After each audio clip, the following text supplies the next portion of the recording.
Despite promising tax cuts and more spending, politicians are often fond of telling us there is no magic money tree. There isn't a magic money tree that we can shake that suddenly provides for everything that people want. Nurses may have seen their real pay fall 6% in the past 15 years, but we're told it's because we can't afford it. But is this really the case? When COVID hit in 2010, government spending suddenly increased by £400 billion, and the Bank of England created £450 billion out of thin air. Now, quantitative easing has many drawbacks, but there is an alternative, which in the right circumstances could help fund tax cuts or higher public spending without the costs of borrowing. In fact, there are three ways for the next government to raise money without increasing taxes or borrowing more. But before we look at our magic money tree, we do need to acknowledge this all has a capacity to go disastrously wrong. There are quite a few instances where governments who have printed more money have caused hyperinflation. Recently, Argentina had inflation of 250%. But this is nothing compared to Zimbabwe in 2008, which had an inflation rate of 89 sextillion%. I don't even know what sextillion is, but suffice to say, you could get a $100 trillion bill. The problem here was that the money supply was increased drastically more than the economy's capacity to grow. In the 1920s, Germany, their economy was struggling because of war reparations. Output was falling. But in response, the government printed more money to be able to pay wages.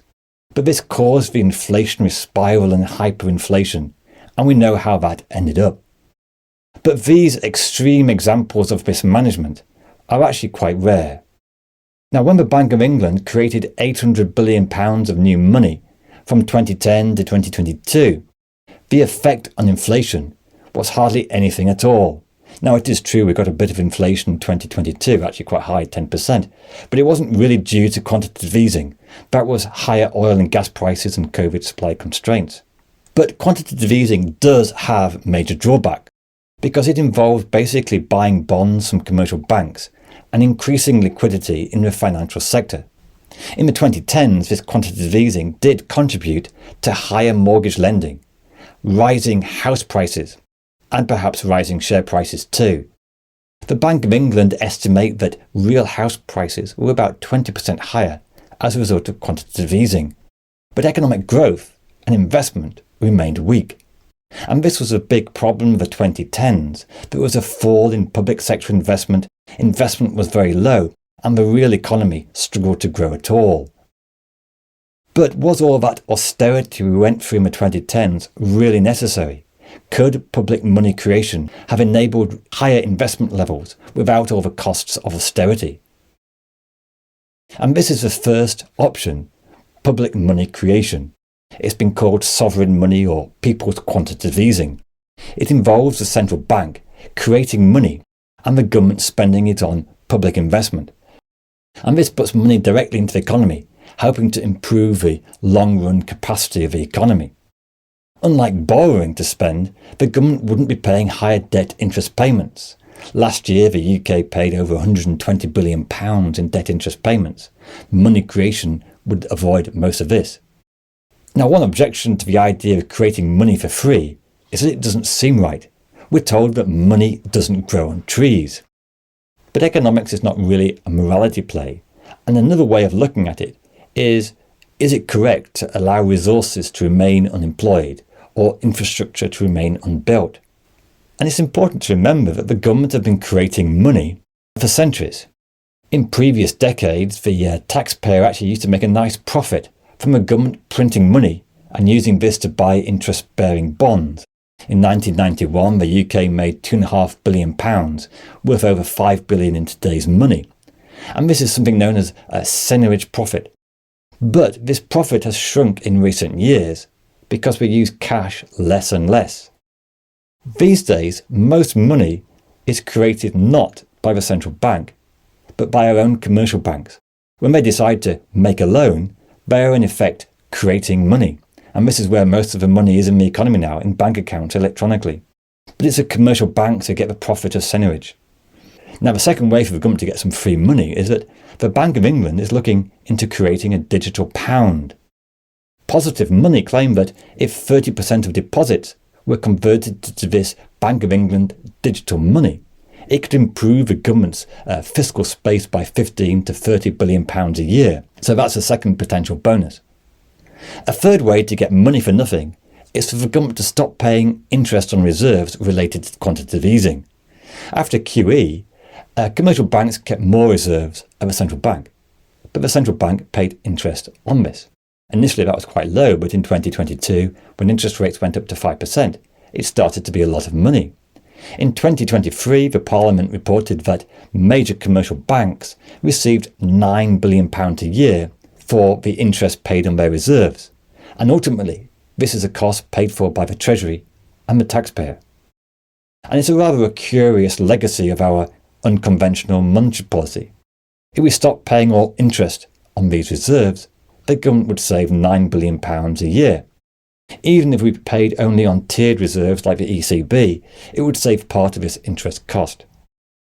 So that's the three ways the government can get money for nothing: public money creation, digital pounds, and stop paying interest on QE reserves.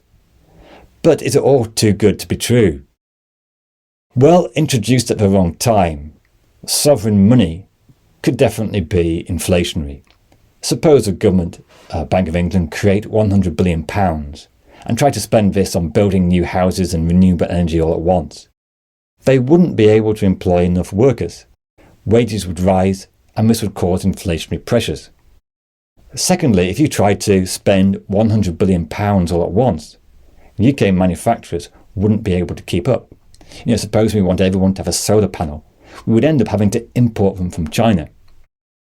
This would cause a current account deficit, a trade deficit, and therefore, because all we're buying Chinese imports, the value of a pound would go down, increasing the price of imports and more inflationary pressures.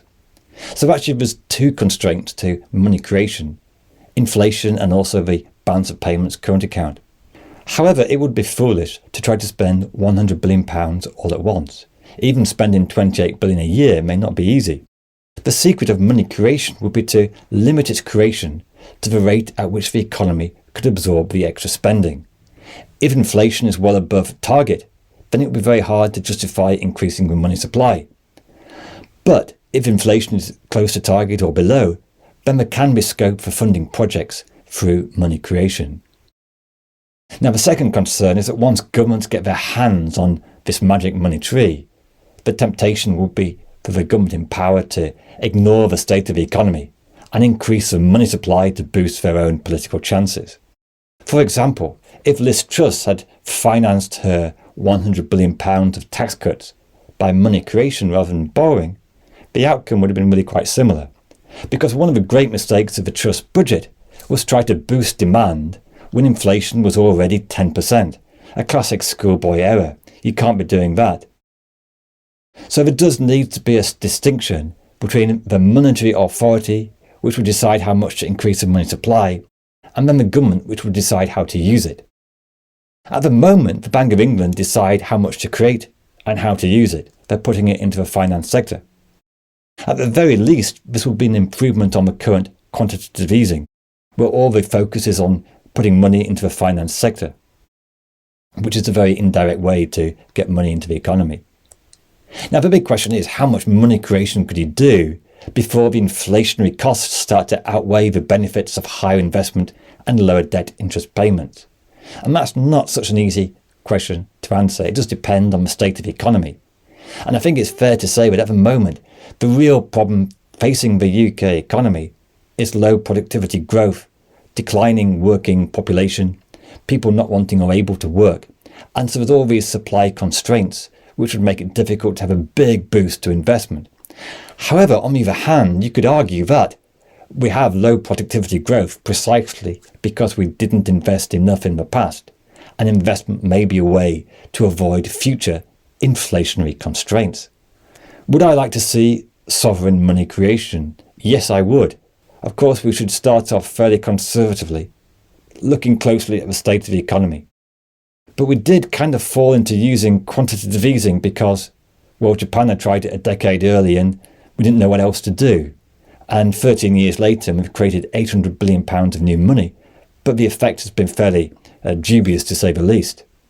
And unfortunately, the past decade would have been a great time to experiment with money creation for public investment, because that was a decade of low inflation, low interest rates, and it would have been easier to do.